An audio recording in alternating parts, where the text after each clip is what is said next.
नमस्कार आपण समस्त को टेक विज्ञान चैनल रे स्वागत। तो बंधुगण यही भिडियो मु आपण मानक गोटे मंत्र देवाक जाऊँगी जो मंत्रटी स्त्री पुरुष समस्ते प्रयोग करें।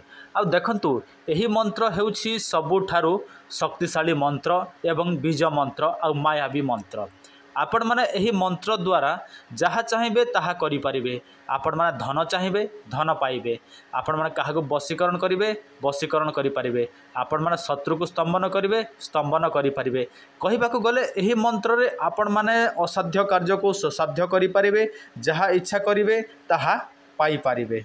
तेणु जदि आपण माने मंत्रटी प्रयोग करने चाहती मंत्र विषय जानापी चाहती ताहले भिडियोटी को संपूर्ण भाव में देखंतु। आउ मोर नंबर दरकार थिले आपण माने एही भिडियो रे मोर नंबर मध्य पाई पारिबे। गतकाली मो गोटे भिडियो अपलोड करथिली आउ सेठी कहिथिली जे मोहिनी ताबिज किंबा मोहिनी आउ काहाकू दिया जीव नाही। काहेकि ना अधिकांश लोक माने अछंती जो माने कहउछंती अलगा आउ करूछंती अलगा, सेति मोहिनी ताबिज बंद कर दिया जीव कहिथिली। तो सेति अधिकांश लोक काली फोन करथिले आउ कहिथिले गुरुजी आमको दियो। देखंतु जदि आपण माने बाहा हेबा पई चाहंती ताकू जीवन साथी करने चाहती ताहले ही आमे आपण मानकू दे पारिबु। आउ जदि आपण मा टाइम पास पई चाहंती ताहले आमे केबे हेले मध्य दे पारिबु नाही। आउ से आपणकर जाति गोत्र रहिथिबार आवश्यक आउ समाज पक्ष जोटा विपरीत हबो सेही जगह रे आमे आपण मानकू मोहिनी ताबिज किंबा मोहिनी दे पारिबु नाही। वर्तमान देखंतु आपणक मोबाइल स्क्रीन रे गोटे मंत्र देखा जाउछि। सर्वप्रथमे आपण माने एही मंत्रटी को मुखस्थ करि नेबे। तापर जेकोसी दिन एकादशी पड़ुछि से दिन ब्रह्म मुहूर्त आपण माने स्नान करेंगे एवं 21 दिन पर्यंत यही मंत्रटी को सिद्धि करेंगे।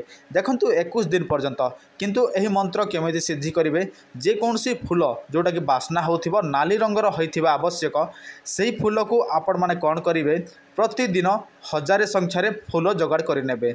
एवं आपण माने भाबुथिबे 1000 बहुत हो जाउछि। देखंतु मंत्र नियम नीति जेमिति मु आपण मानकु सेमिति ही कहूछि। आपण माने 1000 संख्यार नाली फूल संग्रह करेंगे। तापर गोटे फूल रे सही मंत्र उच्चारण करेंगे।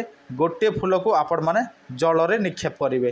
गोटे फूल रे मंत्र उच्चारण करेंगे गोटे फूल को जल रे निक्षेप करेंगे।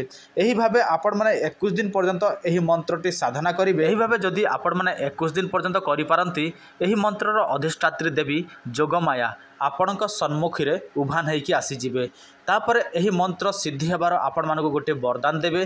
तापर आपण माने यही मंत्र स्मरण करेंगे एवं जहाँ इच्छा करेंगे से सबू आपणक सम्मुखरे उपस्थित होइजिबो। किंतु आपण मानक यही मंत्रटी को प्रतिदिन ब्रह्म मुहूर्त रे ही करबाकू पड़िबो। आ पूर्व को किंबा उत्तर को मुह करिकी करबाकू पड़िबो। एटा आपण माने छिड़ा हेकी करि परिबे बसिकी मध्य करि परिबे।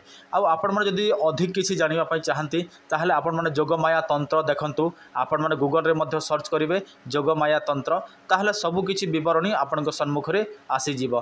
तापर आपण माने संस्कृत रु आपण माने ओडिया ट्रांसलेट करिवे एवं कोन लेखा हिची कोन नाही से सब बुझी नेबे।